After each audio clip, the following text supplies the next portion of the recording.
하나님께서 히브리서 11장 6절에서 아주 유명한 말씀을 하셨죠. 믿음이 없이는 하나님을 기쁘시게 하지 못하나니 그랬어요. 그러니까 하나님은 믿음으로 사는 것을 기뻐하신다고 하는 겁니다. 로마서나 하박국서 같은 데 보면은 의인은 오직 믿음으로 말미암아 살리라 라는 그런 말씀도 있습니다. 우리 그리스도인들은 믿음으로 사는 사람들을 말하는 겁니다. 그래서 성경에는 믿음으로 산 사람들의 이야기가 참 많이 기록이 되는데, 그 중에서 우리가 대표적인 한 사람을 꼽는다면 믿음의 조상이라고 말할 수 있는 사람, 아브라함이 있습니다. 이 아브라함의 이야기는 창세기 11장 후반부부터 쭉 나오거든요. 여러분이 성경을 읽어보시면 이 아브라함이 어떻게 믿음으로 살았는가 하는 것을 그 성경을 통해서 발견하게 되며, 그리고 아브라함은 정말 대단한 믿음의 사람이다. 그가 행했던 한 가지 일 속에서 아브라함의 그 아름다운 믿음 때문에 우리가 감동받을 때가 많습니다. 그런데 아브라함 믿음 하면은 우리가 잊을 수 없는 곳이 있죠. 그것이 바로 창세기 22장입니다. 이 창세기 22장에 보면은 어떤 사건이 있느냐면은 1절에 이런 말씀이 있어요. 그 일 후에 하나님이 아브라함을 시험하시려고 그를 부르시되 아브라함아 하시니 그가 이르되 내가 여기 있나이다. 이제 아브라함이 하나님이 약속하신 대로 100세의 아들을 낳았어요. 이 100세의 아들을 낳았다는 건 기적이죠. 하나님이 축복하지 않으면 낳을 수가 없습니다. 그러니 이 아브라함이 그 아들을 키울 때 이삭이라고 하는 아들이었는데 얼마나 기쁘겠습니까?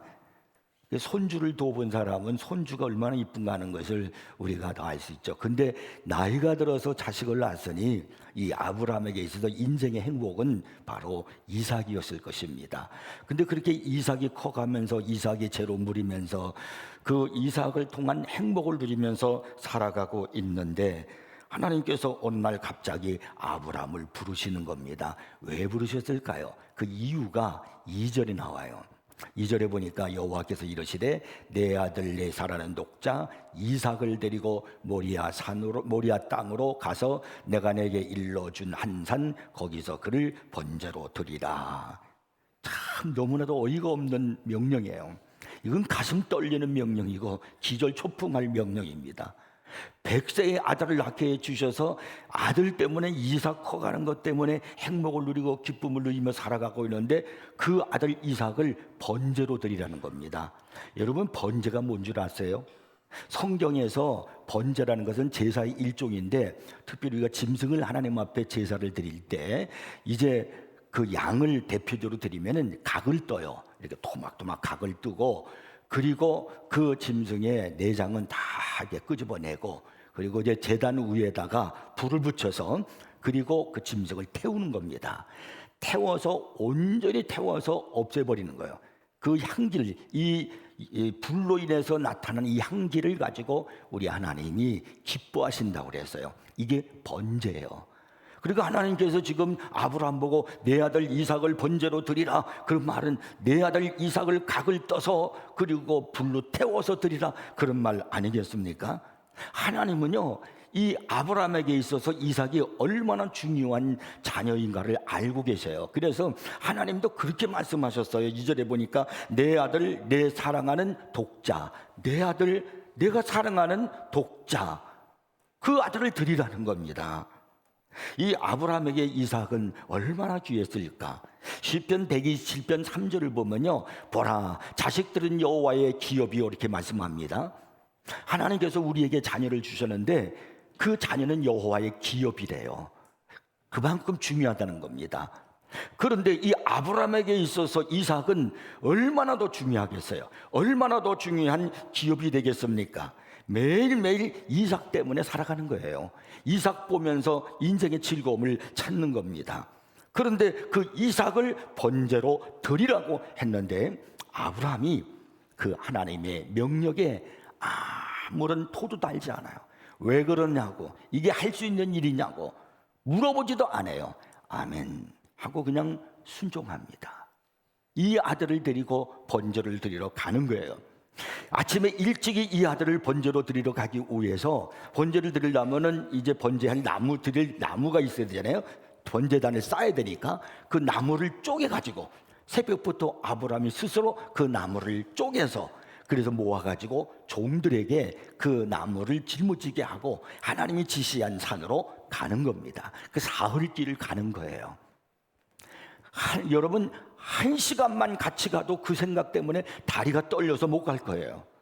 하루 동안 가도 막 지치고 정말 온몸에 기가 다 빠질 거예요.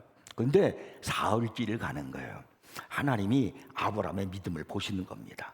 그런데도 이 아브라함은 사흘길을 끄떡하지 아니하고 하나님 말씀에 순종해서 그 모리아 땅으로 가서 하나님이 지시하신 산에 올라가서 제단을 쌓았어요. 다 제단을 쌓고 그리고 이삭을 결박을 했습니다. 죽여야 되니까 결박을 하고 그 제단 위에 올려놓고 칼을 들어서 이제 이삭을 죽여야 제물로 드릴 거 아니에요. 그래서 이삭을 죽이려고 칼을 들어서 그 이삭에게 내려치려고 할 때 하늘로부터 하나님의 음성이 들리는 겁니다. 아브라함아 아브라함아 그 아이에게 내 손을 대지 말라. 그에게 아무 일도 하지 말라. 내가 내 아들 내 독자까지도 내게 아끼지 아니하였으니 내가 이제야 내가 하나님을 경유하는 줄을 아노라. 내가 이제야 내가 하나님을 경유하는 줄을 아노라. 내가 이제야 내가 참 믿음의 사람이라는 것을 내가 알겠다. 이렇게 하나님께서 그를 칭찬해 주신 것입니다. 아니 도대체 이 아브라함은 어떻게 100세에 그 아들을 드릴 수 있는 믿음을 가질 수 있었습니까?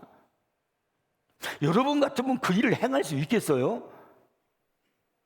우리는 그보다도 훨씬 못한 조그만 일도 우리는 감당하기가 어려운데 도대체 아브라함은 어떻게 100세에 난 내 생명보다 더 귀한 아들을 드릴 수 있었겠느냐라는 거예요. 믿음의 장이라고 하는 히브리서 11장에 보면은 그에 대한 설명을 우리에게 해주고 있습니다. 17절부터 19절에 보면 이런 말씀이 있어요. 아브라함은 시험을 받을 때에 믿음으로 이삭을 드렸으니, 믿음으로 드렸다고 말씀하죠. 그는 약속들을 받은 자로 돼 그 외아들을 드렸느니라. 독자를 드렸다는 거예요. 그에게 이미 말씀하시기를, 아브라함에게 말씀하시기를 내 자손이라 칭할 자는 이삭이로 말미암으리라 하셨으니 그가 하나님의 능히 이삭을 죽은 자 가운데서 다시 살리실 줄을 생각하니라. 아브라함은 이삭을 죽이면 하나님이 다시 살리실 것으로 믿었다는 거예요. 비유컨대 그를 죽은 자 가운데서 도로 받은 것이니라. 하나님은 일찍이요 창세기 12장 2절에서 그런 말씀을 하셨어요. 내가 너로 큰 민족을 이루고 내게 복을 주어 내 이름을 창대하게 하리니 너는 복이 될지라. 근데 그 약속이 어디서 이루어지냐면 내 아들 이삭을 통해서 이루어진다는 거예요. 만약에 이 아브라함이 여러 명의 아들을 낳았다라고 하면은 그 중에서 뭐 하나를 통해서 이루어질 수도 있겠지 이렇게 하겠지만은 독자요, 외아들이요. 그 외아들을 하나님께 드리는데 그 외아들을 통해서 큰 민족을 이루게 하셨다는데 그 외아들을 번제로 드리라는데 그러면 이 외아들 이 이삭이 죽으면 어떻게 되는 거예요? 하나님의 약속은 어떻게 되는 것입니까? 그래서 이 이삭은 아브라함은 이삭을 내가 죽이면 하나님이 내게 하신 이 약속은 거짓이 되는 겁니다. 근데 우리 하나님은 거짓이 없으신 진실하신 하나님이시거든요. 이 사실을 아브라함은 믿은 겁니다. 그래서 내가 이 아들을 죽이면, 이삭을 죽이면 하나님은 당신의 약속을 이루시려면 이삭을 살리실 수밖에 없다. 그러니 내가 죽이면 하나님은 도로 살리실 것이다 라는 그 믿음으로, 이게 부활신앙이란 말이에요. 이 믿음으로 그 아들을 죽이려고 칼을 들었던 거예요. 뿐만 아니라 이 이삭은 이렇게 생각할 수도 있었어요. 그는 자기가 100세에 자기 아내가 90세에 아들을 낳았단 말이에요. 도저히 인간적인 생각으로는 그 의학적으로나 인간의 생리적으로는 자식을 낳을 수가 없어요. 그런데 이삭을 낳았단 말이에요. 불가능 속에서 가능케 만들었단 말입니다. 이건 하나님의 전능성이에요.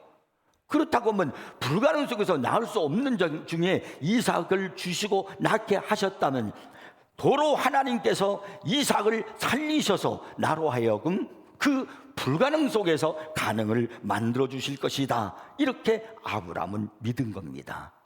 이 대단한 믿음 아니에요? 그런데 오늘 우리가 읽은 이 성경 창세기 16장은요 아브라함의 불신앙에 대한 말씀을 기록하고 있습니다. 본문은 아브라함과 그의 아내 사라가 아내를 갖지 못했다는 사실을 말씀함으로써 시작을 하고 있지 않습니까? 그런데 창세기 15장 그 전에 16장 바로 그 전장에 15장에 보면은 아이를 갖지 못한 것에 대한 아브라함의 문제를 이제 그 성경에서 이제 말씀하고 있습니다.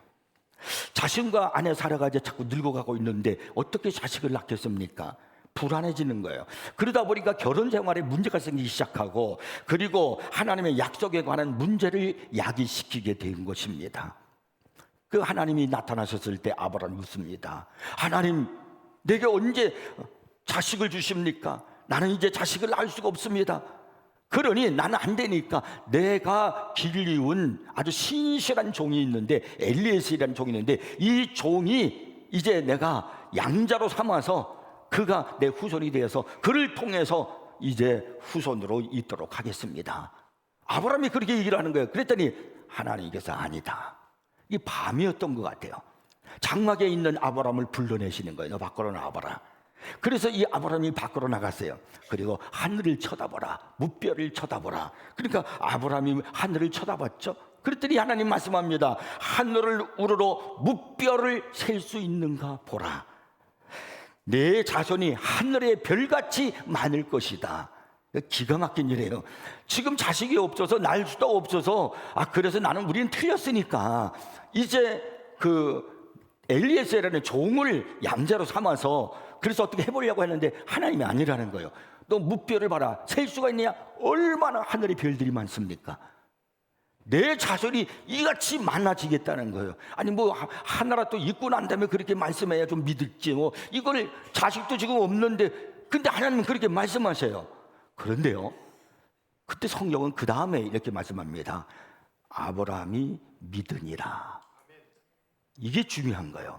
하나님께서 그 말씀을 하셨을 때 아브라함이 믿으니라.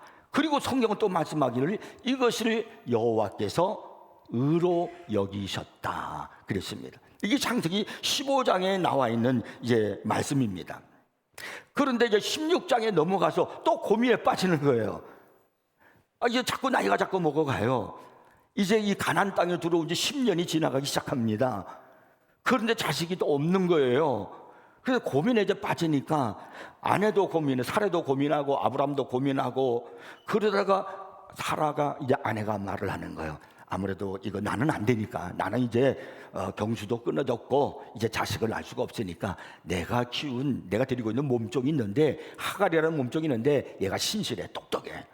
이제 얘를 통해서 자식을 낳으시오. 이렇게 얘기를 하는 거예요. 그래서 이 아브라함이 아내의 말을 따라서 자식을 낳게 되는 거예요. 이 창세기 16장 15절에 보면 그 말씀이 나와요. 하갈이 아브라함의 아들을 낳으매 아브라함이 하갈이 낳은 그 아들을 이름하여 이스마엘이라 하였더라. 아브라함의 이러한 행위는 분명히 하나님의 방법이 아니었습니다. 아브라함이 하갈에 들어가서 그래서 자식을 낳았다는 것은 육체적인 행동에 따라 한 거예요.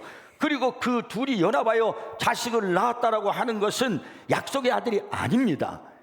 이건 불신앙으로 말미암아 이루어진 겁니다.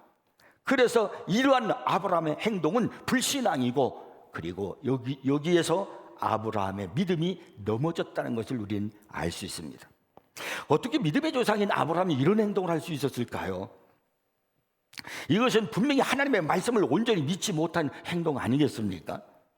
이런 불신앙의 행동으로 말미암아 아브라함에게 찾아온 것이 무엇이었습니까?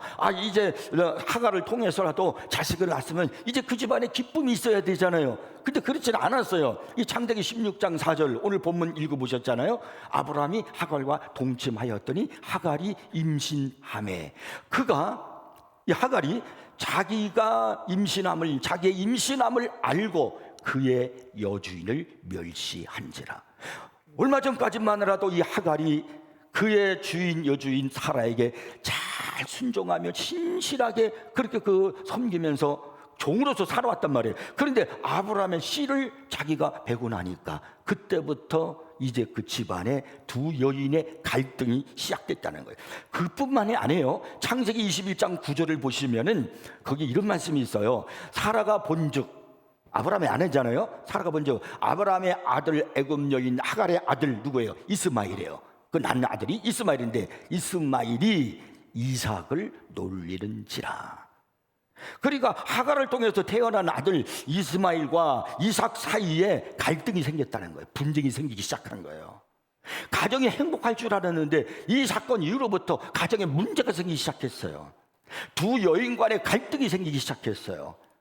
두 아들로 인해서 분쟁이 생기기 시작했어요. 배다른 두 자식의 갈등만 아니에요. 이것은요, 한 걸음 더 나가서 이것은 길고 긴 민족적 갈등의 시작이 되었다는 겁니다. 이스마엘은 아랍의 조상입니다. 지금도 지구 한모통이의 그 이스라엘과 그리고 중동 지방에서 계속되고 있는 민족적 분쟁과 역사적 갈등은 바로 여기서부터 시작되었다는 사실을 우리는 알아야 돼요. 이것은 아브라함의 불신앙이 가져온 열매예요. 이것은 아브라함의 불신앙에 대한 하나님의 진노일 수 있습니다. 그런데 사실 이러한 이 아브라함이 넘어진 것은 이때만이 아니에요. 또 한 번 넘어질 때가 있어요. 그것은 창세기 12장이 나오거든요. 약속의 땅, 그가 하나님 약속하신 땅 가나안 땅에 들어왔어요. 창세기 12장 5절에 보면은 이런 말씀이 있어요. 아브라함이 그의 아내 사레와 조카 롯과 하란에서 모은 모든 소유와 얻은 사람들이 이끌고 가나안 땅으로 가려고 떠나서 마침내 가나안 땅에 들어갔더라. 여기 마침내 들어갔다는 말이 무슨 말일까요? 편하게 들어갔다는 말이 아니잖아요. 천신만고 끝에 어렵게 힘들게 해서 마침내 가나안 땅, 하나님이 약속하신 땅에, 가나안 땅에 들어왔다고 하는 거예요.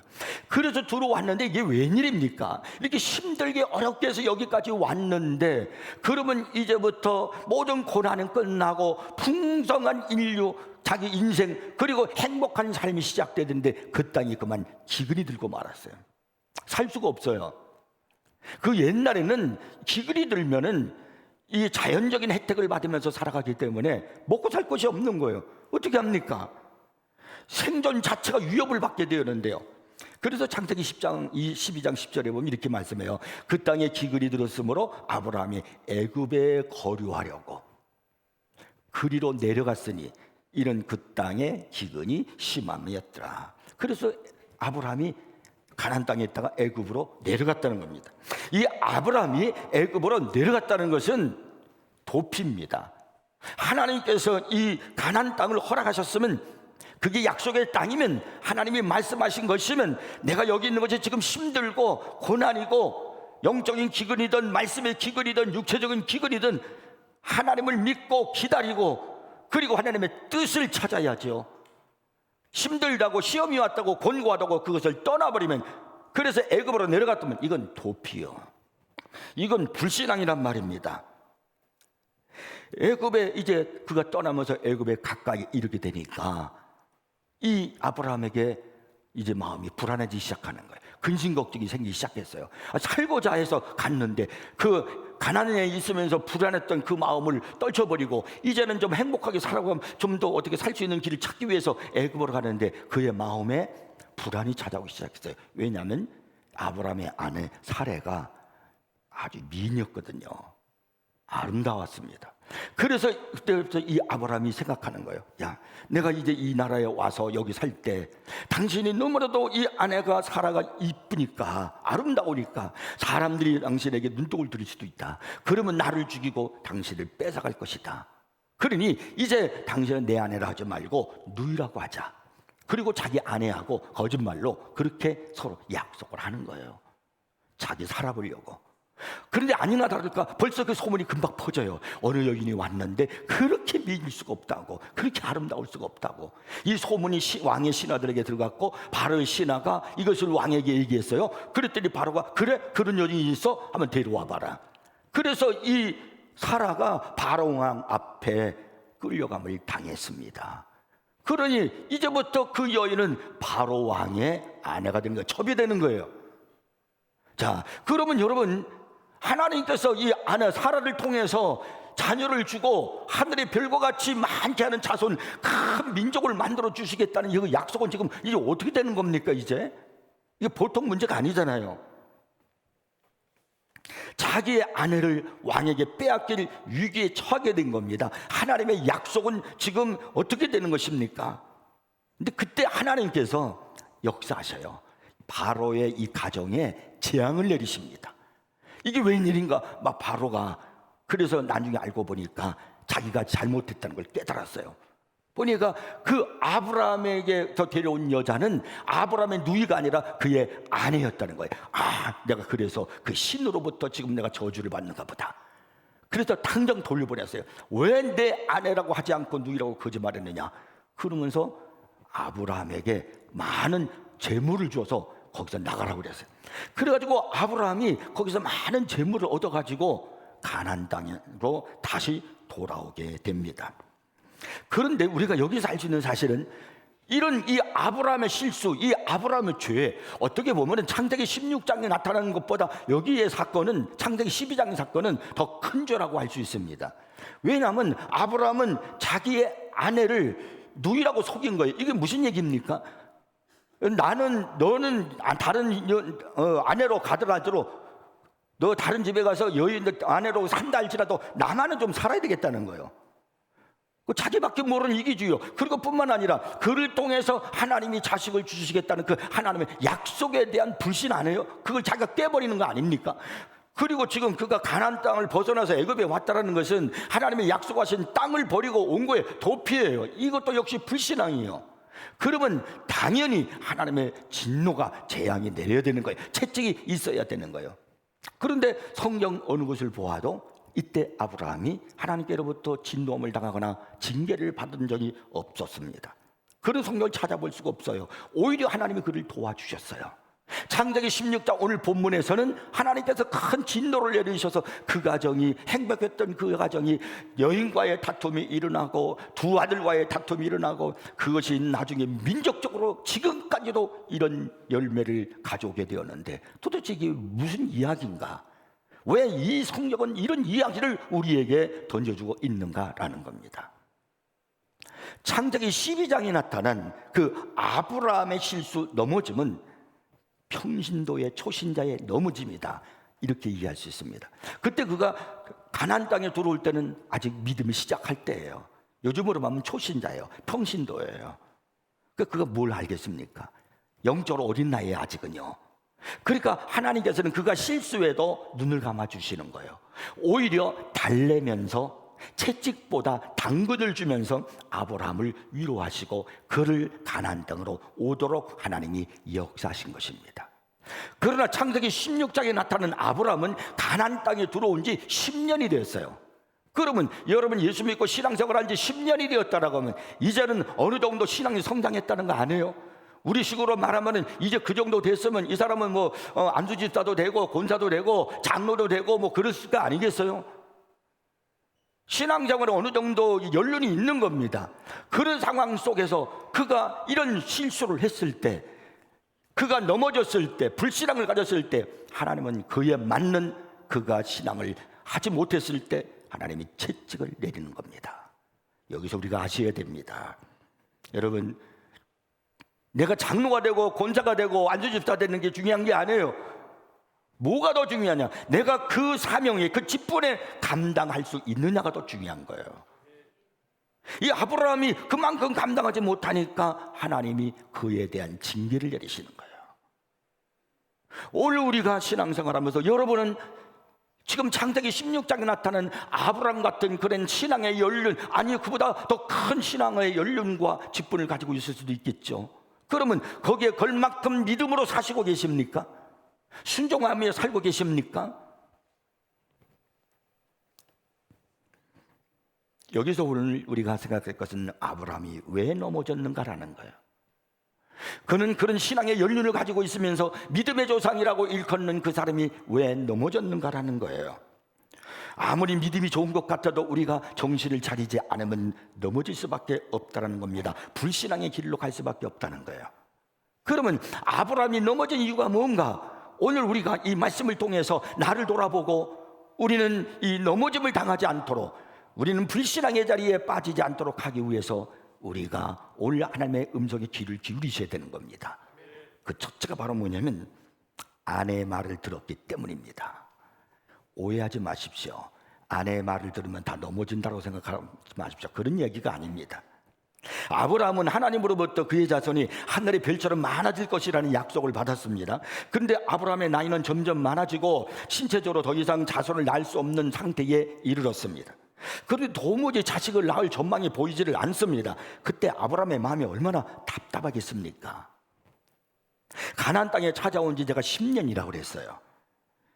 그러니까 그때 당시의 나이가, 창세기 16장에 나타난 나이가 85세입니다. 아브라함이 가나안 땅에 들어올 때가 75세라고 그랬어요. 이 10년이면 강상도 변한다는 그런 말이 있지 않습니까? 그런데 아무런 자기에게 소식이 없어요. 아브라함도 그 안에 살아도 자식을 낳을 수 있는 가능한 세월이 점점 지나가고 있어요. 점점 이제 자식을 낳을 수가 없게 되는 겁니다. 초조해지지 않겠어? 이 두 부부에게 부족한 건 아무것도 없어요. 굉장히 부유합니다. 이 아브라함이 그때까지 하나님께로부터 믿음으로 살아서 많은 복을 받았어요. 여러분 창세기 14장에 보면은 어떤 사건이 벌어지냐면은 자기 조카 롯이 소돔에 살다가 전쟁이 일어나서 포로로 잡혀갔다는 소식을 들어요. 그래서 이 아브라함이 우리 조카가 포로로 잡혀갔는데 안 되겠다. 자기 집에서 길리운 자기 집의 가신이었죠, 가신. 그 사람 318명을 데리고 가서 습격을 해가지고 그 자기 조카 포로와 그리고 소돔성에서 뺏긴 모든 그 재물들을 전부 다 찾아가지고 옵니다.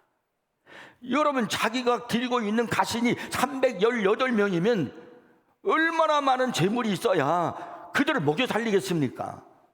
그러니까 이 아브라함은 굉장히 많은 복을 받고 있었어요. 재물에 염려가 없어요. 모든 것에도 부족함이 없어요. 단지 하나 약한 것이 있다면 뭔가 자식이 없다는 거예요. 항상 마귀는 우리의 이 약함을 통해서 도전해 온다는 거예요. 사람은 누구든지 이 약함을 다 가지고 있습니다. 그래서 초조해지는 거예요. 어떡하나, 이제 자꾸 나이는 먹어가는데 자식은 없고. 그러다 보니까 당시의 사회적 풍속대로 자식을 얻을 다른 궁리를 하기 시작하는 겁니다. 그래서 사라가 아브라함에게 제안을 하는 거예요. 오늘 2절 보면 2절이 나오잖아요. 사라가 아브라함에게 이르되 여호와께서 내 출산을 허락하지 아니하셨으니 원하건대 내 여종에게 들어가라. 내가 혹 그로 말미암아 자녀를 얻을까 하노라 하매 아브라함이 사라의 말을 들으니라. 아브라함에게 얘기하는 거예요. 나는 이제 틀렸어. 자식 낳을 때가 안 돼서. 그러니 이제 내가 사랑하는 종이 있는데 걔 똑똑해. 걔를 통해서 자식을 낳으라고. 이렇게 그 사라가 아브라함에게 얘기하는 거예요. 처음에 이 이야기를 들었을 때 아브라함은, 성경이 없지만 제가 생각할 때 아브라함이 처음에는 거절했을 거예요. 왜냐하면 그런 믿음의 사람이었거든요. 무슨 소리를 하느냐고. 하나님이 우리를 통해서 약속하신 건데 당신을 통해서 하나님이 자식을 줄 거야. 기다려보자고. 아니야, 난 틀렸어. 이미 자식을 낳을 수가 없어. 그러니 이제 내 하가를 통해서 자식을 낳으라고. 그것은 결코 우리가 잘못된 것을 하는 것이 아니야 하면서 이 사라가 아브라함을 계속 설득을 했을 거예요. 당시에 종을 통해서 자식을 얻는 것은 아주 합법적인 일입니다. 누구도 이 같은 행동을 잘못했다고 말할 사람이 아무도 없어요. 왜? 그렇게 하니까요. 사회가, 문화가 다 그렇게 되니까요. 오히려 정당화될 수 있었습니다. 그래서 결국 아브라함은 자꾸 말하니까 사회가 다 그런데 뭘, 이거 누가 뭐라고 할 사람은 아무도 없어. 그래서 사라의 말을 듣고 하갈과 동침을 해서 아들을 낳게 되는 겁니다. 여러분, 인간의 방법으로 아무리 정당하고 사회적으로 문제가 되지 않는 방법으로 했다 할지라도 그것이 하나님 말씀에서 벗어났다면, 하나님의 약속과 다르다면 그것은 죄입니다. 우리의 모든 행동과 우리의 삶의 평가를 사회적으로, 세속적으로 그런 것으로 잣대를 가지고 하지 마십시오. 하나님의 말씀이 우리의 기준입니다. 여러분은 그렇게 사십니까? 이 아브라함은 나름대로 문제를 하기 위해서 벌인 일이었지만은 결국은 이 문제가 해결되는 것이 아니라 더 큰 문제를 야기시켰다는 것을 우리는 아셔야 됩니다. 아브라함이 그 안에 사라의 말을 들은 것은 결코 나쁜 것이 아닙니다. 그는 그 말을 들었으면은 아브라함은 적어도 그가 믿음의 사람이잖아요. 적어도 직분을 가진 사람이잖아요. 그러면 하나님 앞에 무릎 꿇고 기도를 했어야지요. 하나님 앞에 나왔어야지요. 하나님 정말 자식을 주지 않습니까? 제 아내가 한 이 말이 정당한 겁니까? 이 말대로 해야 하는 겁니까? 하나님의 뜻은 어디 있습니까? 마지막으로 하나님의 음성을 들어야 되고 하나님의 제가를 받아야 되는 겁니다. 그런데 오늘 성경 2절은 이렇게 끝나잖아요. 아브라함이 사라의 말을 들으니라. 이렇게 끝나서는 안 되는 거예요. 이게 잘못된 거예요. 이렇게 끝나야 됩니다. 아브라함이 주님의 말씀을 들으니라. 오늘 여러분은 주님의 음성을 들으십니까? 들려오는 복잡한 사람들의 소리에만 귀를 기울이고 세상에서 뭐라고 하는가 세상 사람들의 소리에만 귀를 기울이고 듣고 있지 않습니까? 출애굽기 32장에 보면은 모세가 하나님의 음성을 듣고 이 연약하고 불신앙적인 이 백성들, 이스라엘 백성들을 어떻게 광야를 거쳐서 가나안 땅까지 갈 수 있을 것인가를 그가 해결하기 위해서 시내산으로 올라갑니다. 시내산에 올라가서 그가 거기서 금식을 하며 하나님을 만나고 주의 음성을 듣고 있을 때 산 밑에 있는 이스라엘 백성들이 난리가 났어요. 아론에게 찾아왔습니다. 그리고 아론에게 막 얘기를 합니다. 당신의 형 모세는 시내산에 올라간 지 40일이 됐는데 지금 내려오지도 않고 있으니 이제 죽었는지 모르겠다. 그러니 이제 네가 우리를 위해서 우리를 위한 신을 만들라. 그래서 그때 만든 것이 아론이 금송아지요. 출애굽기 32장 1절을 보겠습니다. 백성이 모세가 산에서 내려오미 더딤을 보고 모여 백성이 아론에게 이르러 말하되 일어나라. 우리를 위하여 우리를 인도할 신을 만들라. 이 모세 곧 우리를 애굽 땅에서 인도해낸 사람은 어찌 되었는지 알지 못함이니라. 백성들이 막 외치는 그 소리, 불신앙의 소리, 백성들의 유익하지 못한 충고의 소리에 이 아론이 귀를 기울이고 듣고 결국은 그가 금송아지를 만들어서 제단을 쌓고 백성들과 함께 우상숭배를 하게 되는 겁니다. 지금 모세는 홀로 시내산에서 하나님과 둘이서 신령한 은혜를 누리면서 하나님이 주시는 지혜의 말씀을 받고 십계명을 받고 그리고 충만한 은혜 가운데 영광 가운데 내려오려고 하는데 밑에서는 사람의 소리를 듣고 아론이 지금 금송아지를 만들고 우상숭배에 빠져 있다는 거예요. 여러분 여기서 아주 이 시내산을 중심으로 산 꼭대기에서와 산 밑에서의 전혀 다른 모습을 우리는 보게 되잖아요. 한 사람 모세는 주님의 음성을 들었고 그리고 한 사람 아론은 사람의 소리를 듣고 그리고 인본주의로 따라간 결과가 멸망이에요. 여러분은 항상 주님을 향해서 귀를 열고 있는가를 오늘 물어보셔야 됩니다. 주님의 뜻을 여러분 물어보셔야 돼요. 기도하셔야 된단 말입니다. 사람들의 말을 듣고 경거망동하게 행동하시면 안 됩니다. 우리는요, 내가 약해질수록, 내가 어떤 문제가 생겨서 초조해질수록, 그리고 마음이 막 조급해질수록, 그럴수록 서두르게 돼요. 그렇게 되면은 사람의 소리를 듣기를 좋아해요. 누가 뭐라고 하는가, 어떤 소리가 없을까, 자꾸 거기에 귀를 기울이는 거예요. 그래서 넘어집니다. 출애굽기 22장에서 아브라함이 이삭을 번제로 드리라고 했을 때 그가 번제를 드리려고 새벽부터 일어나서 나무를 쪼개고 그리고 떠나잖아요. 그런데 그 성경에 보니까 이 아브라함이 그의 아내 사라와 의논했다는 이야기, 들려줬다는 이야기, 그런 얘기가 전혀 없어요. 아내에게 뭐 무슨 말을 하고 아내가 뭐 어떤 대답을 했는가, 뭐 이런 이야기가 전혀 없어요. 이것은 무엇을 의미하고 있는 것일까요? 한번 여러분이 잘 생각해 보시기 바랍니다. 답답함을 만났을 때, 내가 위기를 처하고 그리고 내가 약함 때문에 힘들어질 때, 그때 여러분 무엇보다 중요한 게 뭐냐면 주의 음성을 듣는 겁니다. 사람의 소리가 아닙니다. 그다음에 두 번째는요, 하나님의 시간을 기다리지 못했습니다. 우리는 삶이 답답하다고 느껴지잖아요. 그러면 탈출구를 찾기 쉽습니다. 어려움이 클수록 수단과 방법을 가리지 않고 자꾸 찾을 길을 만들어요. 그래서 하나님의 때를 기다리지 않고 서둘러 결정하고 자신의 생각대로 행동하는 겁니다. 여기서 우리의 결정적인 실수를 유발하는 겁니다. 너무 빨리 해결하려고 하지 마십시오. 서두름이 문제를 망쳐놓는 경우가 너무나 많습니다. 신앙은 기다림입니다. 하나님의 때를 기다리는 겁니다. 주님은 반드시 역사하십니다. 내가 하나님을 믿는다면, 주님을 믿는다면, 그분이 역사하심을 믿는다면 기다릴 수 있죠. 예레미야가 3장 25절 26절을 말씀합니다. 기다리는 자들에게나 구하는 영혼들에게 여호와는 선하시도다. 사람이 여호와의 구원을 바라고 잠잠히 기다림이 좋도다. 여러분, 십자가에 설 때마다 십자가가 우리에게 더욱 감동으로 다가오는 이유가 뭔 줄 아십니까? 그 십자가가 보여주는 의미 때문에 그래요. 그 십자가는 주님에게 있어서 고통의 극심입니다. 말할 수 없는 괴로움, 고통의 극점이 있는 것이 바로 십자가예요. 그런데 놀라운 것은 예수님은 그 십자가 앞에서 서두르지 않으셨다는 겁니다. 고통을 받을 때 우리가 힘든 일이 있으면 빨리 그 일을 끝내고 싶어요. 그러나 주님은요, 고통의 과정의 하나하나 속에서 하나님의 뜻을 보고 계셨습니다.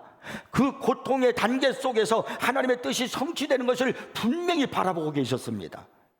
주님은 하나님의 계획을 이루기 위해서 받는 고통이라면 그 고통을 생략하기를 원하지 않으셨습니다.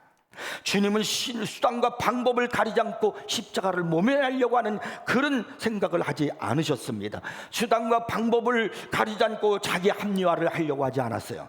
주님의 십자가에서 그냥 하나님의 뜻을 이루기 위해서 그것을 다 고통을 당하시는 겁니다. 이것이 주님의 십자가예요. 그래서 그 십자가를 볼 때마다 감격하는 거예요. 이것은 또한 우리 그리스도인의 삶이어야 하는 겁니다. 적어도 우리가 주님의 제자라면은 우리를 둘러싸고 있는 삶의 환경이 사면 초과일지라도 여러분 서두르지 말라는 거예요. 지금 내가 막 힘들고 어찌할 바를 모르고 불안한 거 그렇잖아요. 그럴수록 서두르기 쉽거든요. 그러다가 넘어집니다. 그럴수록 엎드리십시오. 주의 음성을 듣기를 바랍니다. 하나님의 뜻을 확인하시기를 바랍니다. 기다림이 은혜이고 기다림이 능력이고 기다림이 믿음입니다. 미국 동부의 기독교 명문가 가운데 코넬이라고 하는 명문가가 있었습니다. 남북전쟁을 전후해서 살았던 명문가였는데 이 가정의 아들이 대학생이 되었을 때 불행히도 무신론에 빠졌습니다. 부모가 열심히 기도했음에도 불구하고 그가 대학에 갔을 때 인본주의적 사상을 잘못 받아들여 가지고 무신론자가 된 것입니다. 어머니는 계속해서 아들을 위해서 기도했습니다. 드디어 남북전쟁이 터지고 사람들이 전쟁에 나가기 시작했는데 명문가의 권세를 이용해서 아들의 병역 면제 혜택을 받을 수 있음에도 불구하고 그들은 기도하는 가운데 아들을 군대로 보내기로 결정을 했습니다. 군대에서도 좋은 곳에 배치될 수 있는 그런 힘이 있었음에도 불구하고 그들은 그런 행동을 취하지 않았습니다. 그들은 하나님의 뜻이 아들의 군대 생활을 통해서 이루어지기만을 기도했습니다. 아들은 최전방에 배치되었고 애틀란타의 한 전선에서 부상을 당했다는 소식이 전해졌습니다. 어머니는 금식을 하면서 이 아들을 위해서 기도를 했습니다. 의료시설이 잘 갖춰진 민간병원으로 아들을 옮길 수 있었음에도 불구하고 그들은 기도하는 가운데 그냥 군 야전병원에 두기로 결심을 했습니다. 그리고 계속 기도했습니다. 부모님의 간절한 기도에도 불구하고 아들의 병세는 점점 더 악화되기 시작했습니다. 어쩌면 생명을 잃을지도 몰랐습니다. 그런데 그 아들이 마침내 자기가 생명을 잃을지도 모른다는 급박함을 느끼기 시작했을 때 어느 날 돌연히 병상에서 군목을 찾았습니다. 그래서 군목이 왔습니다. 그는 자기가 어렸을 때 교회를 나갔고 어머니의 기도 속에서 자랐으나 대학을 다니면서 내가 무신론에 빠져서 하나님을 떠났다라고 그렇게 고백한 후에 군목을 통해서 다시 복음을 듣기 시작했습니다.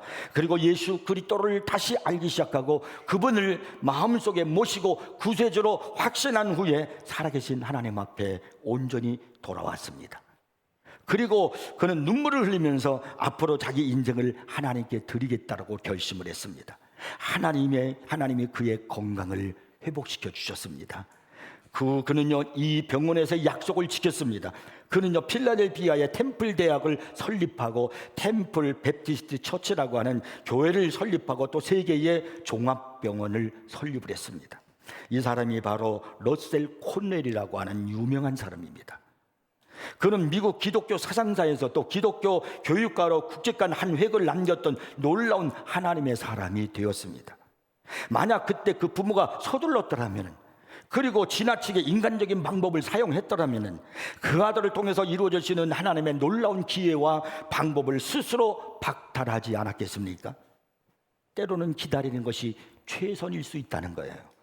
그리고 하나님의 방법이 최고라는 겁니다. 여러분, 여러분의 삶이 답답하고 초조한다 할지라도, 여러분의 꿈이 좌절됐다고 느꼈다 할지라도, 내 미래가 어떻게 되는 거야 불투명하게 다가오고 있다 할지라도 결코 초조하지 마십시오. 서두르지 마십시오. 사람들의 귀에 기울이지 마시고요, 엎드리시기를 바랍니다.